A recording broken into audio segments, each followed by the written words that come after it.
منہ میں آپ کا تھوک ہے وہ اگر اندر چلا جائے تو تب بھی آپ کا روزہ فاسد نہیں ہوتا۔ آپ کے منہ میں بلغم ہے اور وہ بلغم آپ کو پھینکنا چاہیے،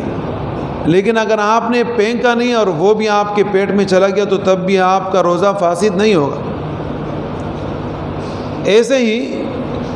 آپ وضو کرتے ہیں اور دوران وضو آپ کے منہ میں پانی ہوتا ہے، ایک پانی کا پینا ہے، ایک وہ وضو والا پانی ہے جس کی جھلکیاں رہ جاتی ہیں، تو وہ جو جھلکیاں آپ کے منہ میں رہ گئی تو اس کے رہنے کی وجہ سے بھی آپ کا روزہ فاسد نہیں ہوتا۔ تو اس میں آپ شک اور شبہ نہ کریں کہ اس کی وجہ سے ہمارا روزہ فاسد ہو جائے گا۔ اسی کے بہت سارے لوگ پھر کیا کرتے، بار بار تھوکتے رہتے، تو وہ تھوکنے کی وجہ سے ان کو اور زیادہ پیاس لگ جاتا ہے، تو اگر وہ نہ تھوکے تو تب بھی ان کا روزہ صحیح ہوگا اور روزہ فاسد نہیں ہوگا۔